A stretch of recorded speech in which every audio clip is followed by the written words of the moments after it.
Good afternoon, ladies and gentlemen. My name is James King, and I'm the chairman of Young Republicans of Northeast Georgia, and it is our privilege to host the 4 GOP candidates for Secretary of State of Georgia. Please note that Kenneth Brown has resigned from the race. At this point in time, I would like to welcome our Vice Chairman, Caleb Chanel, to lead us in the Pledge of Allegiance. Attention, salute, pledge.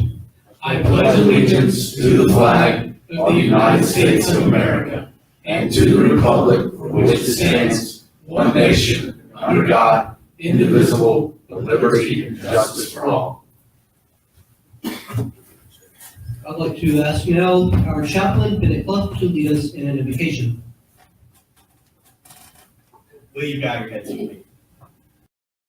Dear God, we thank you for this day. We thank you that we live in a country where we can gather together and do this kind of thing, where we as brothers and sisters can come and discuss politics. We ask your blessing upon this debate and on each of the candidates as they continue to run this race. In your name we pray.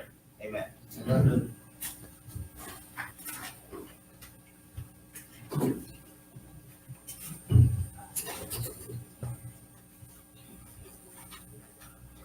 At this point in time, I will explain the rules for the debate.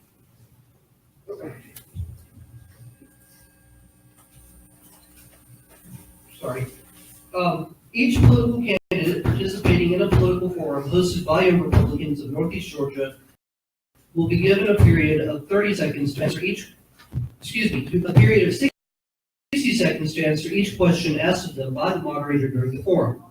The moderator will interrupt a candidate if that candidate continues speaking after the allotted 60 seconds have been used. Each candidate will be allowed 2 minutes to introduce themselves and 2 minutes to give a closing statement at the end of the forum. If a candidate calls out another candidate, then the moderator at his discretion may give that candidate who was called out 30 seconds to rebut that statement.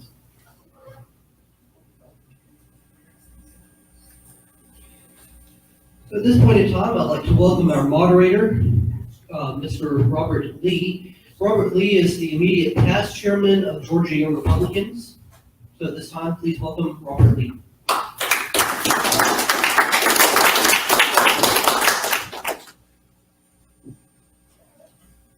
Excuse me while I have the mic up. I think like 8 different mics on this thing. So everybody hear me with that mic? Well, there's another one here, so I feel extremely important with more than one phone mic. Again, my name is Robert Lee. James asked me to moderate tonight's forum, and I will be keeping time up here, so I will try to flash as much as I can.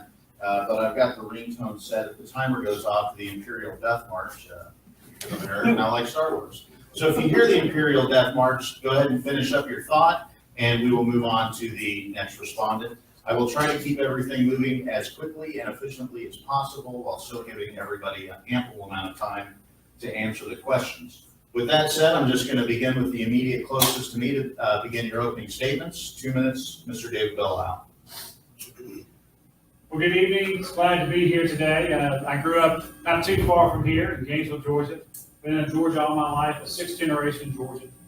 And what you're going to hear tonight, because we've done at least a dozen of these, maybe more, but you're going to hear essentially some violent agreement on a lot of the issues. We're all running on the Republican Party, and in some issues we're going to sound a lot alike. But one of us is not like the other.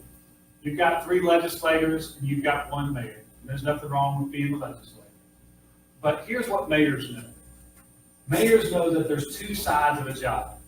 And when it comes to being the mayor of Alpharetta, I know that there's certainly public safety, there's engineering, public works, roads, and those are fantastic things. But there's also the vision side, the chart coursing side, vision side. And that's what has separated me from a lot of the other folks in this race, but it's also something that has made Alpharetta the technology city of the South, and it's helped us grow Alpharetta to over 640 technology companies and over 100,000 jobs. And so our entire campaign, everything I'm going to talk about tonight, it falls on just 2 things, and it is to defeat voter fraud and champion Georgia jobs. David Belle, Republican Secretary of State. I guess I should have used that. All right. Mr. Brockway. Yes, thank you very much. Thank you all for being here, and thank you to the Young Buckets of Northeast Georgia for organizing this event, and for the media that are here. I very much appreciate it. My name is Buzz Brockway. I'm a state representative from Lawrenceville, Georgia, and served in the House for 8 years, been active in the Republican Party for 21 years. I served from 2002 to 2005 as chairman of the Republican Party, and so I was there when Georgia became a red state. And here we are 16 years later, and the Democrats are organizing and efforts hard. So I think it's crucially important for us Republicans to recommit ourselves to the conservative values that we all share. The issues that I'm mostly running on here as a candidate for Secretary of State are elections. Of course, you'll hear a lot about that, but we've got to restore trust in elections. People have to know that the winner of various elections is the correct winner. And the professional licensing, we're just over-regulating things. We're very proud to call ourselves the best state in America to do business, but if we are continuing to raise barriers and make it harder for people to get into various professions, then we're undermining our own claim as being the best, and we're hurting our economy, and more importantly, we're hurting people who are out there trying to support their families. So I would love to have your vote, and I look forward to talking the rest of the evening and answering the questions that are presented. So thank you, Mr. Moderator. Mr. Moderator, I like the sound of that. Mr. McCown. Well, good evening, everyone. My name is Josh McCoon. I, too, am a Republican candidate for Secretary of State. It's great to be here in White County. Been able to travel here quite a bit during the campaign, most recently over to Truett McConnell for the Faith and Freedom event a couple weeks ago, which was fantastic. I'm excited about a couple of things tonight. I'm really excited my wife Jacqueline is here. She has not been able to come to a lot of the things we've been doing as we've been traveling all over the state. And she's the best thing I have going. So after the debate, if you want to talk to her, maybe you'll decide to vote for me if I can't persuade you. And it's great to see my colleague, Senator Steve Gooch. I've got a lot of support with my Republican colleagues. 22 of them, include Senator Gooch, have endorsed my campaign, and I'm very grateful for that. Grateful for Steve's friendship and service over the last several years. Just very briefly, I want to tell you, my family came to Georgia because my great-grandfather had a job opportunity to work at the Eagle and Phoenix Textile Mill in downtown Columbus along the banks of the Chattahoochee River. He worked in that mill for 50 years. My grandfather, he worked a lot of odd jobs until World War II broke out, served in the Army, came home. He was a milkman for Wells Dairy. He was a railroad conductor for the Central Georgia Railroad back when there was passenger service between Columbus and Atlanta. My dad was the first member of our family to go to college, and he went on to law school. He's practiced law for the last 40 years, and I followed in my dad's footsteps. I went to Furman University for my undergraduate degree, and they tell you it's good to get the bad news out of the way early in these presentations. So I'll go ahead and tell you I got my law degree from the University of Alabama, which I've learned is not an asset when you're running for statewide office in Georgia. But like what you've heard tonight, I believe that Georgia has some great potential. And the reason I'm running for Secretary of State is to really accomplish two things. I want to make Georgia the fastest state in the nation to get a job and the toughest state in the nation to cast an illegal vote. And I look forward to talking about that vision with you as we go along this evening. And I want to earn your vote in the May 22nd Republican primary to be your next Secretary of State. Thank you. Good evening. I'm Brad Raffensperger. I'm running for Secretary of State. And I'm running for Secretary of State to make sure that only Americans vote in our elections. Make sure that Georgia is a great place to find a job and a great place to build a business. I've never voted for a tax increase. I'm the only person running for Secretary of State that has a 100% rating from the Faith and Freedom Coalition, both at the city council level and at the state level. If you look at my voting record, you'll always see that I voted to protect taxpayers, small business owners, life, and the Second Amendment. On a personal note, this young lady moved to our high school like about 70 miles away. And Trish and I started dating in 12th grade. I ended up getting married when I was halfway through engineering school. And this is where we chose to raise a family and build our businesses. I'm a licensed professional engineer, and I have a manufacturing facility in Columbus, Georgia, and I've been there since 1988. And we just put a new facility in Forsyth County about 2 years ago. And from those two manufacturing plants, we have worked on construction projects in over 35 different states, all over the country and all over Georgia. So I've seen how some states make it easy to do business, other states make it really hard to do business. As your next Secretary of State, I want to make it easy to do business in the state of Georgia. As a licensed professional engineer and a licensed contractor, I understand that licensing needs to be responsive and it needs to get you your license and your renewal on a timely basis. Also, as a business owner with corporations, I believe that we need to streamline the corporations department. Obviously, the lightning rod for elections, for the Secretary of State's office is elections. And my commitment to you is to make sure that only Americans vote in our elections. Because I think there's only two things you should never devalue in America. Your currency should be strong as the American dollar. Remember those days? And our citizenship. At the end of the day, I'll be fighting hard to make sure only Americans vote in our elections. Make sure that Georgia is a great place to find a job and a great place to build business. Thank you for holding this event tonight. You all hear that? Well, with that said, let's go ahead and get started with answering specific questions. And I want to begin with a philosophical question about voter IDs to start. Do you gentlemen believe that voter IDs in any way infringe on an individual's right to vote? We'll begin with you, Representative Brockway. I do not. And I think what we've seen, if you look back at the history, by the time Georgia fully implemented the voter ID is also at a time when we saw record turnout among African Americans. So I think the claims that Democrats make that this undermines people's ability to vote just doesn't hold water. So no, it does not. And there's been no evidence of that whatsoever in my mind. So, Mr. McCoon.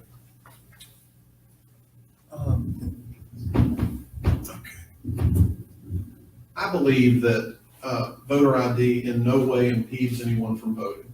In Georgia, you have 45 days to vote by absentee ballot. You don't have to have a reason. You have 3 weeks to vote early. You have at least a mandatory Saturday. In a lot of communities, you have Sundays as well. And then you have election day. And as far as getting a photo ID goes, if you don't have a driver's license, if you don't already have a government-issued photo ID of some kind, and there are 17 or 18 different acceptable forms of identification that we will accept in Georgia, you can get a free ID at any elections office in all 159 Georgia counties. So we have made it as easy as we possibly can. That is why Georgia's voter ID law has been upheld repeatedly when it has been challenged by the left in court. So no, I don't believe there's any impediment there. It's just a common sense way to ensure the integrity of our electoral process. I believe that our voter ID laws are the appropriate way things should be done. We have to make sure that people are lawful Georgia residents, that they're American citizens.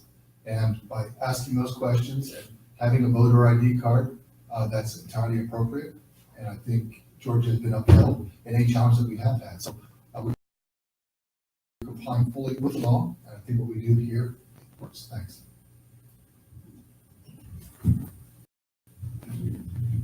Well, surprise, surprise, I also believe photo ID is the right way. For those of us Republicans, when we do get pressed with that question, here's the answer. Because it only takes one fraudulent vote to wipe away your valid vote.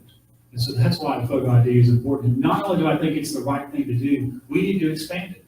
You know, right now, when you vote absentee, you don't need a photo ID.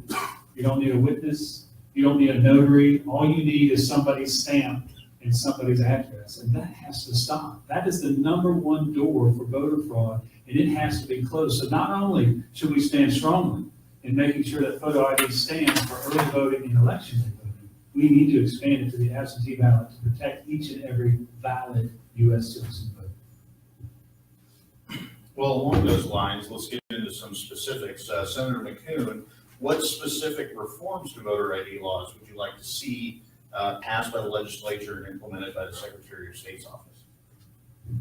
Well, I do think that the biggest challenge we have with respect to our elections process, I guess I would mention two. One is the fact that the state's issued over 48,000 driver's licenses to illegal aliens with deferred action. And because of the federal motor voter law, when you receive a driver's license, unless you opt out, you are automatically registered to vote. And so we potentially have people who've been added to our voter rolls who have a valid government-issued photo ID. So they're not going to get stopped by the poll worker if they're on the list and they present a valid ID. So we need to go through the limited term driver's license database compare it to the voter registration list, and purge those individuals who should not be on the registration list to begin with. We ought to distinguish the driver's licenses that are being issued in those cases. On the ballot side, it's true, right now we're essentially on the honor system. And we had a situation in Columbus where someone engaged in fraudulent activity, frankly, and no one was prosecuted, no one went to jail. We need to require at a minimum that the signature on that absentee ballot application be notarized to verify identity. Mr. Raffensperger. I think the biggest door that's open right now for voter fraud is the absentee ballot process. And I believe that it could be tightened by requiring 2 witnesses. Because if you look back when the law was laid down to Moses, or given to Moses in Deuteronomy, you talk about it takes 2 witnesses to convict someone in the court of law. So if you had 2 witnesses on there, what it really does is it really sets a marker that maybe you want to think about. When there's 2 of you, now it's a conspiracy. But also, we have 2 witnesses, and then you also would put your voter identification number there so we identify it. In some counties, we've heard stories that people are just putting an X there, and that passes through. That would not pass through my office as Secretary of State. I think that's one thing that we could do. I think that's relatively easy to do and would work for people that are homebound seniors that can't get out. Thank you. Well, I want to point out that this is the time to press forward with the photo ID for the absentee ballot. You know, for a long time, we've had the Obama administration and the Obama Department of Justice, and that's one of the reasons maybe we'll get to later tonight that the Proof of Citizenship Act has not yet been implemented. But now we've got a president who understands the importance of election integrity. And so if he's got a Department of Justice, we've got an opportunity if we push. That doesn't mean we won't face challenges. That doesn't mean it's going to be smooth sailing. But it's a fight worth having. Because I think the integrity of our state depends on the integrity of our elections. I think we need to point out that there are checks in place already. There probably does need to be more checks on voting and on photo ID and so forth. But because it is true, if you want to keep our elections safe, you need to have photo ID, you need to enforce it. You also need to keep the voter list clean. If you do those 2 things, you're going to prevent most fraud. There's some other things we can learn, but I think it's a little misleading to say that we have no checks whatsoever on elections. We do. We have plenty of checks. And also, I think we need to understand that local elections officials are on the ball. They are checking. They are working hard to look for these sorts of things and make sure that illegal votes are not cast, to make sure that people who are on in the deferred action system are not voting, because those things are felonies. If you vote and you're not supposed to, that's a felony and you should be charged with that. So we need to tighten the reins. We need to make sure, we need to be vigilant. We need to keep the voter list clean. If you do those things, we'll have safe elections in Georgia. We don't need to panic. We don't need to throw out this fear-mongering stuff that there are hundreds of thousands or millions of votes being stolen all over the place. It's just not the case. Election officials are trained, and they are diligent and vigilant. As I've talked to them around the state, in all corners of the state, they're working extremely hard to protect our voter system. You got the Imperial Death March, man. Come on. Don't want to have to go Darth Vader on it. So with staying on line with elections, let's begin with you, Brad, here. What specific issues do you see with our voting machines? Because that's been a big topic of discussion, not only in the Secretary of State's race, but in the media, in the legislature. What specific issues do you see with the voting systems that we have now? Well, the first issue, the voting machines that we have right now were put into service in 2002, 16 years ago. And the iPhones now are just 10 years old. Just think about that. So we've been, and we are up to the iPhone X. Yeah, Siri had her birthday last summer. She's 10 years old now. And so you look how Apple has updated their technology. The software for the current voting machines have not been updated since 2005. So we need to update and look for a new voting system for the next decade going forward. I think there's an awful lot of concern by folks, so that when you cast your ballot, right now there's no paper trail. And so I believe that we need a system where we have an audible paper technology, audible paper trail, so we can verify that the vote that was cast is the vote that has been counted. And if we have to do a recount, there's actually a piece of paper to go back and do a recount. Thank you. So right now, when we vote, we must by faith believe that our vote will be counted just the way we made it. And I believe that we have a secure system at the moment in terms of how things are done. But that doesn't supply certainly good voter confidence. And so I do approve and support and would champion a system that essentially when you go, you would be, after presenting your photo ID, you'd be given a piece of paper. You would insert that piece of paper into the voting machine and you would vote electronically like you do now. When you hit cast ballot, two things happen. One, a digital record, just like we have now, would be made. Also, it would print out your selections on that piece of paper so that the voter could visually verify that their selections were made just the way they made them. They would then submit that piece of paper to a second machine, which would scan it, make a second digital copy, and also store the physical copy. I would then store each electronic copy on a separate closed-circuit cybersecurity database. And what that does is that creates better voter security and better voter confidence. Thank you. Yeah, the system that we have is old. And as I've traveled the state, I've found that there are some counties that are buying used machines off eBay to scavenge them for parts to keep other machines up and going. That's not sustainable. So we're going to have to address this very soon. There were some bills in the House and the Senate this year to do that, but we couldn't get it to the finish line. I'm very happy to see our current Secretary of State, Brian Kemp, initiate a panel that's going to take a look at this, and hopefully by the end of the year, they'll have some great recommendations that the legislature can consider and the next Secretary of State can work on. But I firmly believe that we need paper.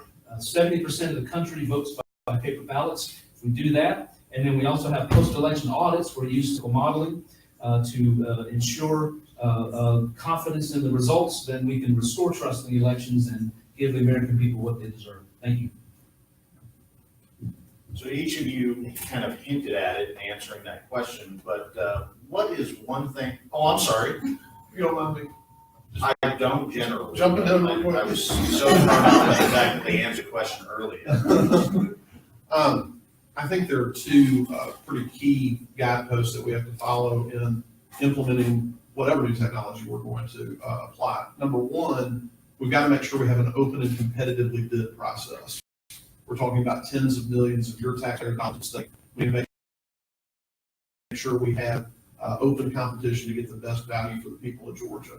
Secondly, local elections officials need to drive the decision. Secretary of State shouldn't just arbitrarily say, this is the machine we're going with, because those are the people who make elections work. When we have a statewide election, we really have 159 countywide elections. Having said that, I do want, as part of our RFP process, to require that there be a paper trail that is auditable and independently verifiable for some of the reasons you've already heard. You can't really have a true recount when you don't have physical ballots. We had a mayor's race in Atlanta in December, 92,000 people voted, 700 vote difference, margin of difference. You can't really tell if there was a problem with any of those machines because you got nothing to compare it to. So having those physical ballots is a key check on the system to audit the process regularly, but in those close elections to give the public greater confidence in the outcome. So again, I apologize about that. Blame James King for making us give you on that answer. But with that in mind, now all four of you hinted at some of the reforms that can take place. But are there one or two examples that you can name from other states or specifically other systems that would be a more preferable system for Georgia to use? And we'll begin with Maribel Isle on this one. You talking about voting machines? Yes. Yeah, I certainly would want to look to other states. I don't know, the functionality is really what I would be looking at, having the redundancy as well as multiple formats, the electronic and the paper format. I would certainly want to look at other states and who is doing that already well. I know we test piloted a program similar to the one that I tried in Conyers late last year. I don't know of a particular state that is doing that system at the moment. Yeah, as I mentioned a moment ago, 70% of the country does it one particular way. They use the ballot marking devices similar to what we piloted in Conyers for voters that need assistance, and then voters vote on a hand-marked paper ballot. And I think that we'll see what this Secretary Kemp's commission comes up with, but I imagine that's what they're going to recommend because that's the most cost-effective way to do it. And we are, as Senator Kuhn mentioned, we're talking about tens of millions or more of taxpayer dollars. And so I think that might be the most efficient way to go about doing that. I think we need to do that, but then we need to start thinking about what's voting going to look like in the future. Government doesn't do a good job of that. Government deals with a crisis. They go from crisis to crisis. We need to start thinking about what's next. What's voting going to look like 10 years from now, and start planning ahead and getting ready for that, because the next machines that we buy they have a life cycle too, and we need to prepare the state for what's going to happen after that. Senator McKeon. I think one of the ways to determine those best practices, we've talked a lot about this pilot project that took place. That was a single vendor who's had the opportunity to demonstrate their technology in Georgia. I think we ought to invite other vendors to do similar pilots so that our elections officials are able to get a real live test of how all of this different technology works. I think that, Georgia is one of 5 states in the nation that still has fully electronic voting on election day. Clearly, as Representative Brockman mentioned, the trend is away from that. So whether we go with a hand-marked paper ballot, whether we go with a hybrid system with a touchscreen interface that prints a ballot, or something in between, I think we do our homework, and I think that should include having those projects not just from one incumbent vendor, but from all the vendors that are in this space.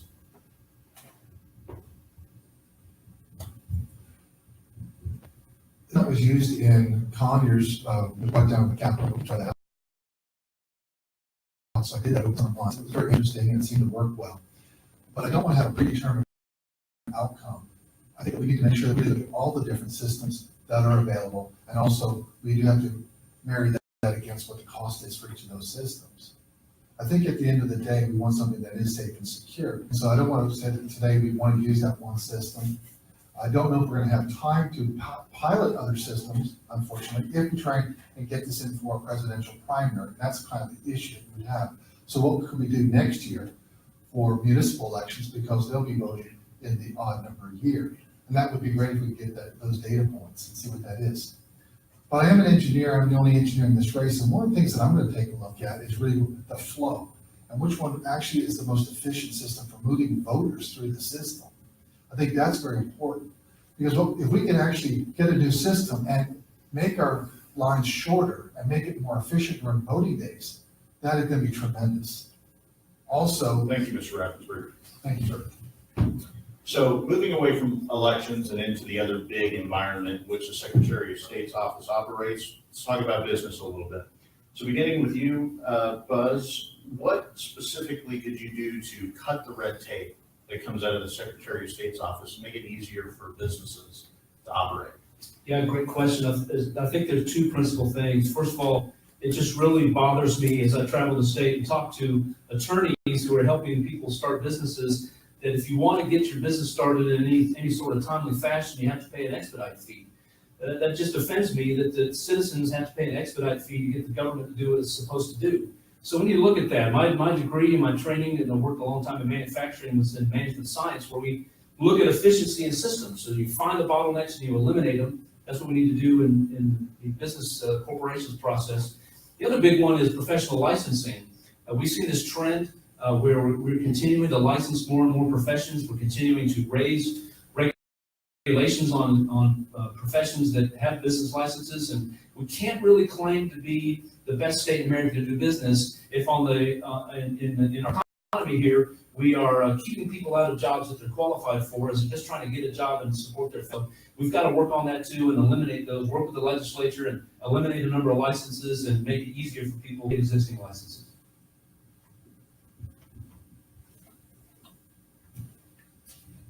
On the corporation side, we need to establish a schedule when you can expect to get your paperwork back. I met with a business owner in Augusta the first week of April. He had sent in a simple name change. He had FedExed his paperwork and his check. He knows it was received because his check got cashed the next day. He's still waiting on his paperwork. That's unacceptable. You wouldn't run your business that way. We need to establish a schedule, and that's what I intend to do, to go through the office and figure out when can we reasonably expect to get stuff back to business owners, and then hold ourselves accountable to that standard. On licensing, we absolutely need to reform licensing. That means deregulating some licenses. I don't think we have to issue licenses to librarians. I voted against the bill to license lactation consultants. The state doesn't have to be in the middle of this. We have more than 1 in 4 Americans has to have a license to go to work, almost 30% of the workforce. That's just not acceptable. We've got to push back on that. We've got to cut red tape, get government out of the way so people can pursue their American dream. And so those are the 2 things I think we can do in the office to really improve the business environment for all Georgians.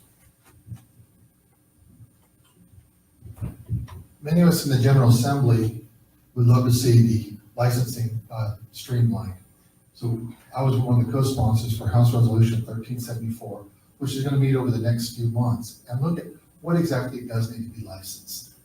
Right now, there's over 130 different licenses and 40 different boards. I'm looking forward to getting that information back because it's not just folks like us that are running for Secretary of State that believe that. There's a lot of people in the General Assembly who would like to see deregulation.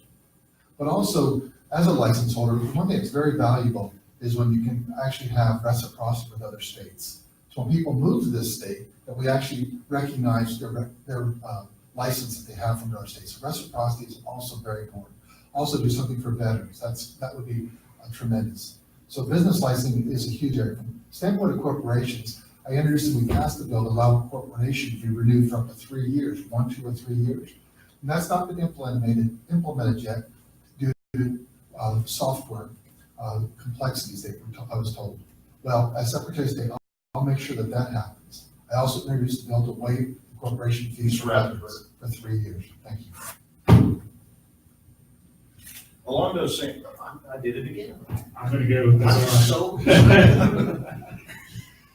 Well, there's been a lot of good ideas that has gone down the panel, and certainly looking at occupational licensing and figuring out, and having an assessment and opinion as to how to make that simpler. Highlighting a path for people who want to change into a licensed career. My own wife wanted to be a sonogram tech at one point. We never could quite find the path that would make sense for her to do that. But highlighting the educational path to that would be a big deal. Also, securities. I know we don't talk a lot about securities. We need to make it easier to invest Georgia dollars in Georgia companies, especially in the technology industry. But here's what I want to point out with a little bit of time before the music starts out, is that these regulations, in terms of streamlining these regulations, the Secretary of State's office, for the most part, can't do a thing. We're a hat-in-hand position. It's a position that has no authority and very few resources. And so I just want to point out that as a mayor, I had a similar situation. Mayor is a great title, but it has no authority. It has no resources. The things that we accomplished in Alpharetta You can finish your thought. took authority and leadership beyond the authority and resources of that office, and that's what's needed in the Secretary of State's office. So one of the things that oftentimes gets overlooked when they talk about licensing is the role the Secretary of State's office plays in providing the legal foundation for nonprofit organizations and charities. So beginning with you, Senator McCoon, what could the Secretary of State's office do to streamline the process for those organizations that operate on very limited budgets with very, very limited capabilities to expedite and use attorneys to file that paperwork? Well, I think a sort of a similar analysis applies in terms of corporate filings and getting your nonprofit up and running.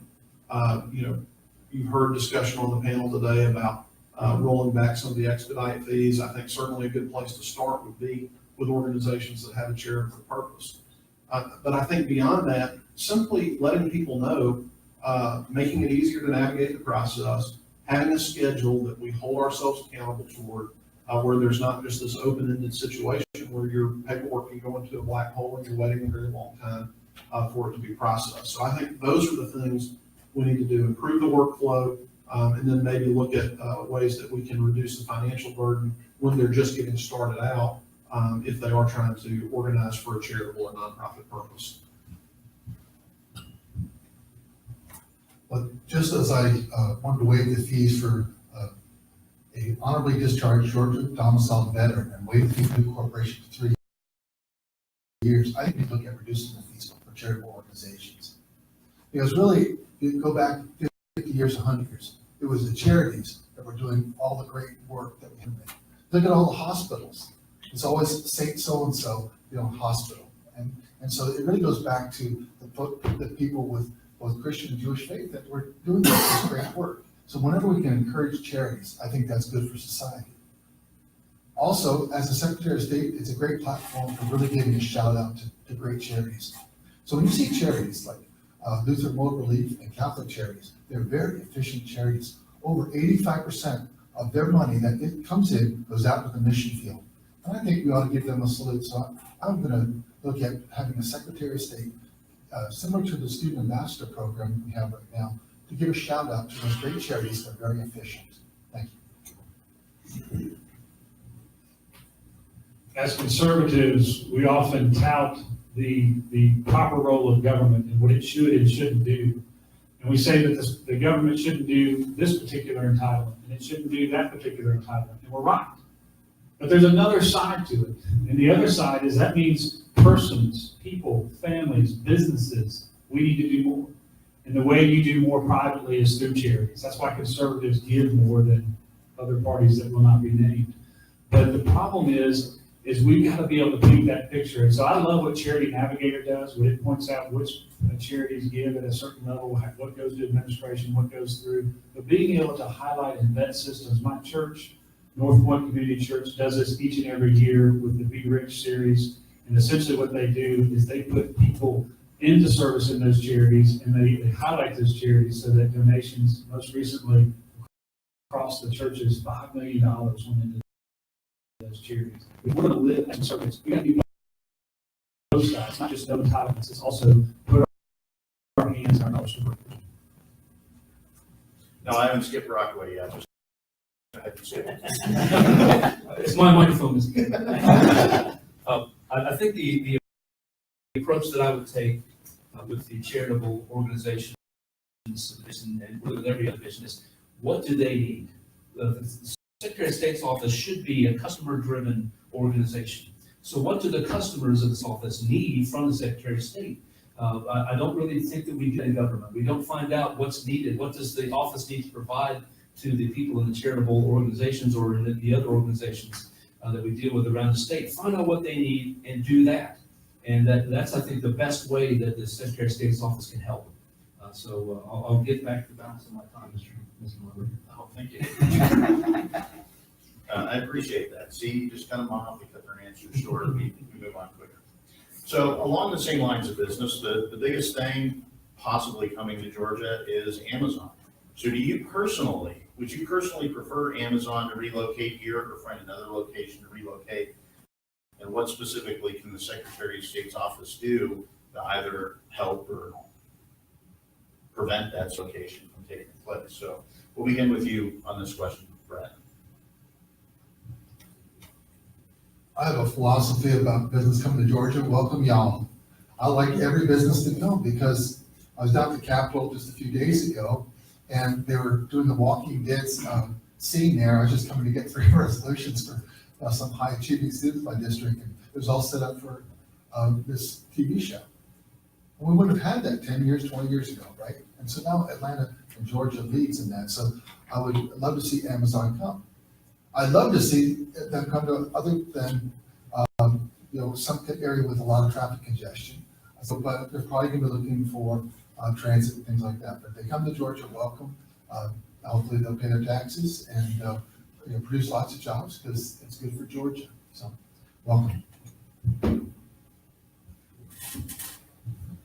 The technology industry is one of the things that Georgia does best. And the future of technology, though, is going to depend on our ability to attract new and venture capital dollars to the state of Georgia. And so right now, 75% of all venture capital dollars invested in new technology companies. They go to states like California, Massachusetts, and New York. That's 75%, 3 states.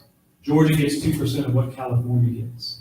And so what I believe we need to do, and yes, Amazon is not a startup company, but I believe we need to build up our technology industry by leading and growing our startup industry and our venture capital dollars, and by linking together our incubators and innovation centers and identifying the best players in fintech, in health IT, and ag tech. And yes, the Secretary of State, when you put on a mayor's hat, knows that it's not just a direct responsibility side, there is a leadership side to that job. and that's what I'll do as your next Secretary of State. You know, the reason Amazon is considering Georgia is because Georgia has a very friendly business environment. So we need to continue foster that. That being said, I think that the temptation oftentimes among the politicians is to think for there's 50,000 high-paying jobs that will be great for our economy, but at what cost? We need to be very, very careful about what sort of incentives we provide that only apply to Amazon that don't benefit all the other companies that are already here. I was talking with somebody in the tech sector who was very concerned about Amazon coming because they said what's going to happen is all these folks who are out there creating new wonderful ideas that they would put into the marketplace would quit doing that and go try to get a job at Amazon. So it has pluses and minuses to it. Be very careful about what sort of incentives we give that will only benefit that one big company. Just continue to foster a great business environment, I think, is the way to go. For me, it's sort of a core value that I don't think we need to pick winners and losers. I don't think that we ought to be tailoring our policies to attract or repel any specific business. So if Amazon wants to come to Georgia, that's great. If Amazon wants to come to Georgia after we write a $5 billion check or a $10 billion check, then I've got a problem with that because that doesn't do anything for people, for example, here in White County, in my opinion. I think we could do Secretary of State's office with professional licensing reform to let somebody that right now maybe that small business they want to start is out of reach because it's too costly or too involved for them to get that license. But we make it easier for them. Now they're starting a new small business in Helen, in Cleveland. To me, that is what the Secretary of State's office can really do. I don't think at the end of the day, whoever the Secretary of State is going to move the needle on whether or not Amazon comes to Georgia. But from a philosophical standpoint, we want to be a low tax, low regulatory state that's attractive to all businesses. We shouldn't pick winners and losers. Lines, the last series of questions, we'll focus on that philosophy. We are Republicans in the room. We are generally conservatives, depending on who you ask. What would you say is the single, you have a lot, the single greatest reason Republican voters should elect you as Secretary of State?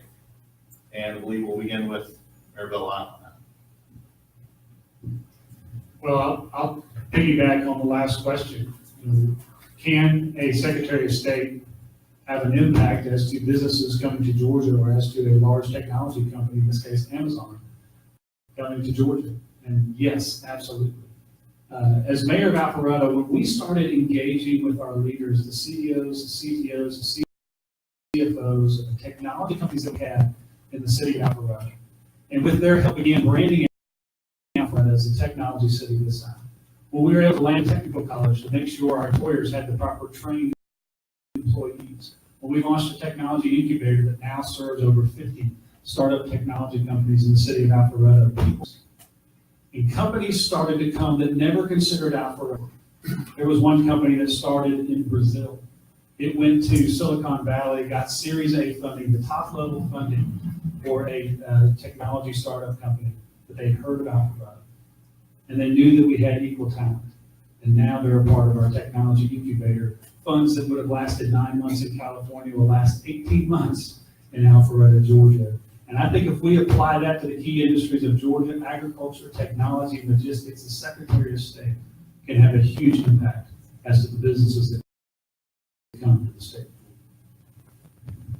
I think my respect for these three gentlemen has grown tremendously as I've gone through this process of running for Secretary of State. And I'd be proud to support any one of them if they're the nominee. And I hope they feel the same way about me if I'm the nominee.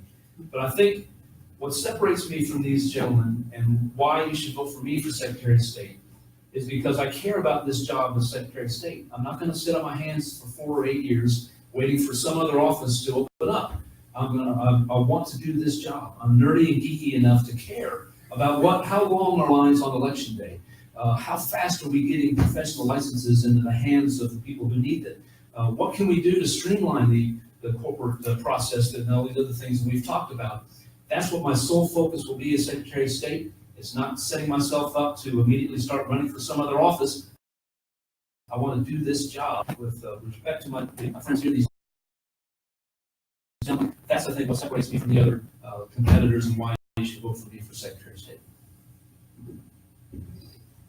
From a political perspective, the principle that I think would override the way I look at the Secretary of State's office is upholding the rule of law. That's true both in the elections context, making sure that our laws are followed. I was at a state elections board meeting last month, and we had 6 individuals who cast votes in Georgia and North in the same election. Why is that happening? Why are we seeing the problems we're seeing with absentee ballots? Because we're not cracking down on people when they violate our law. There needs to be a relationship established with prosecutors around the state. We need to have more law enforcement personnel within the Secretary of State's office to make those cases. And then on the licensing side, we need to make sure people are following the law there too. I chaired a subcommittee on employee misclassification. We found that a lot of people who are following the rules, they're hiring people, they're employing them the way they're supposed to, are being underbid on construction projects by folks relying on illegal black market labor. That's because of a lack of enforcement. So we need to uphold the rule of law.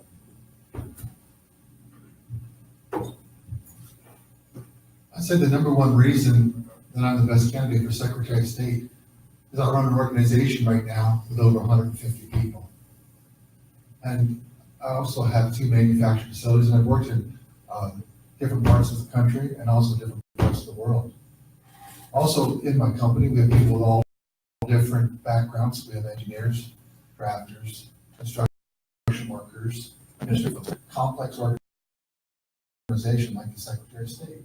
But you don't get your company from one person, people get my bonus from doing engineering calculations to 150 without being able to create. And that's what I can do with the Secretary of State's office, is really give a clear direction on where we want to go, clear vision on where we want to go, and then support that with the proper management competency so that our people will be supported. So at the end of the day, the Secretary of State's office, we're going to have remarkable service to the taxpayers. Thank you. So we're to the portion now where you can make your final pitch, although I thought that question was fantastic and you don't need to say any more. But 2 minutes each, gentlemen. We'll begin with Representative Brockway. Great. Well, thank you again to you folks that came out here on Saturday. You could have been also stuff just asking Helen. It's a lot of fun stuff to do here in Helen and across North Georgia. But thank you very much for moderating these wonderful questions, and to the North Georgia Young Republicans for sponsoring this event. I think I've made the case as to why I think I'm the best choice for Secretary of State. I would just add that, first of all, I care very deeply about this state. I care very deeply about the Secretary of State's office. And I think it deserves a Secretary of State who's going to make that his sole focus. And I'll do that. You know, one of my favorite movies is the movie Braveheart. There's a great scene in there, I think, that speaks to our political time now. And that's where William Wallace looks at the Scottish nobles and says, you think that the people exist to provide you with a position, but I think your position exists to provide people with freedom. And at the end of the day, whether it's a senator or a mayor or state representative, each of these, or Secretary of State, each of these offices was created by our Constitution first and foremost to protect the freedom of the people of Georgia and of the United States. And that's what I'll remember. Every day I'll get up and I'll remember it is my job to protect your freedom, to make sure that you have free and fair elections that you can trust the results in, to make sure that you can get a professional license or start a business as quickly as possible and with government out of the way. And that's what I'll do. Again, thank you very much. My name is Buzz Brockway. We've got some literature here. You can find me on Twitter at Buzz Brockway, Instagram at Buzz Brockway. I'm on Facebook at Vote for Buzz. My website is voteforbuzz.com. And I even have a LinkedIn account. I don't even know what to do with it. I've got one. So you can find me, and I'd love to earn your vote in the May 22nd primary. Thank you.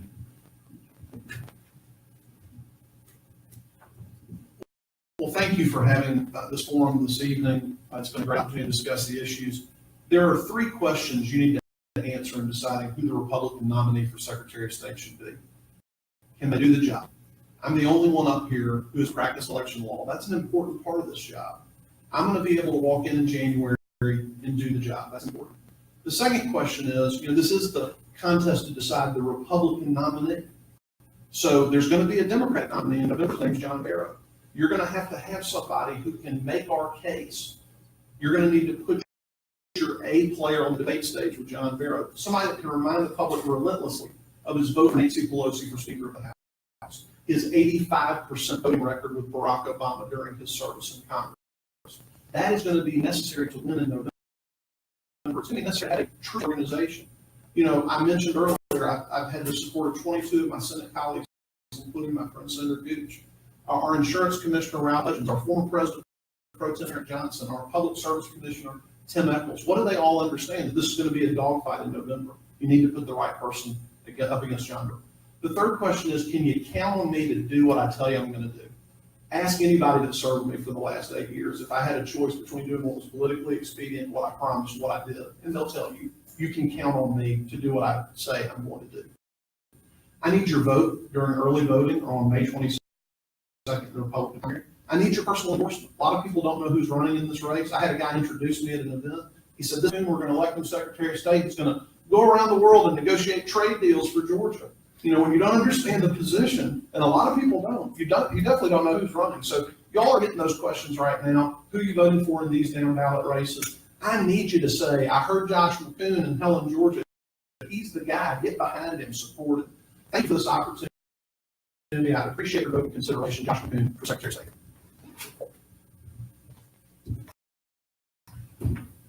As a business owner, I've organized a corporation with over 150 people. I run the Secretary of State's office.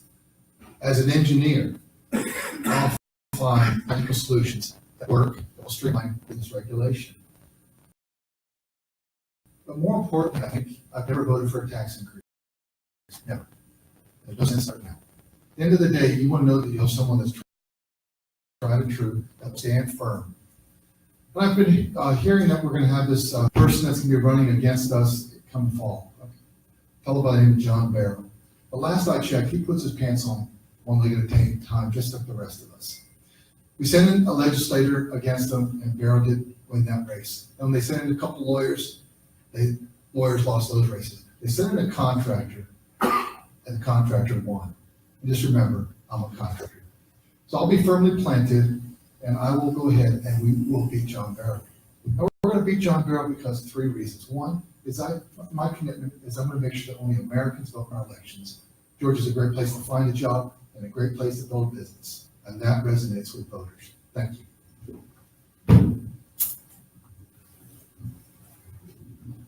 Well, thank you, Rob, for moderating today, and thank you to the YRs for hosting us today. What a great time to spend with you.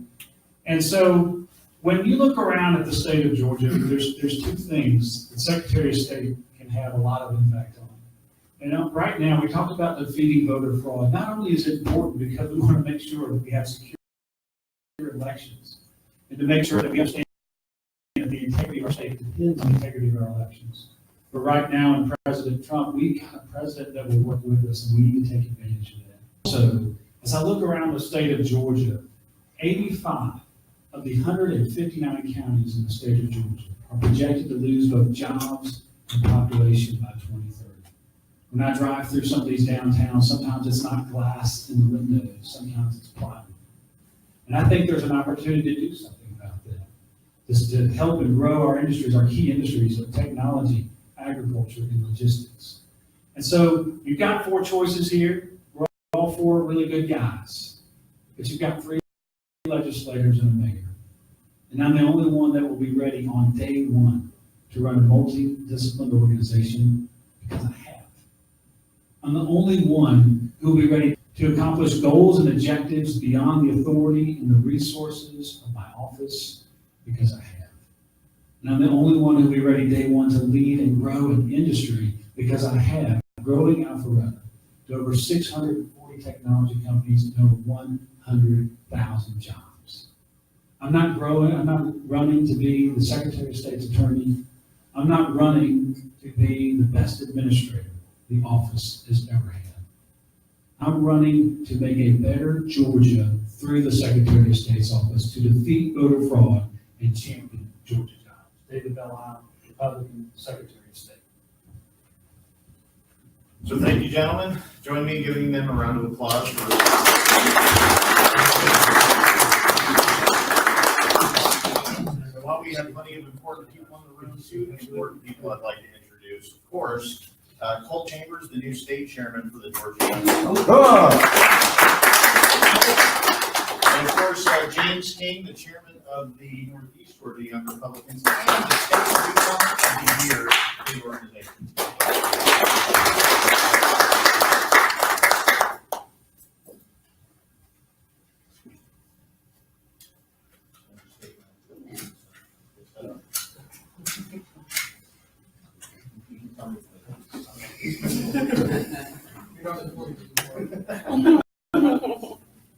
So I'd like to again thank all the GP candidates for coming tonight to our forum. I'd like to thank the Holiday Inn Express for hosting us and for being extremely nice. I would like to thank each of you for attending in person, and I would like to thank those of you who are watching on our live stream, who are listening on WRWH, or who may be reading about this in the White County News. Thank you again for everyone for attending. There is a live straw poll being conducted right now. You can access it through our Facebook page. We ask that you take that straw poll to get a projection of the Secretary of State candidates who may go on to May 22nd. We will announce the results of that straw poll at 6:30. Our Facebook page is Young Republicans of Northeast Georgia. Thank you.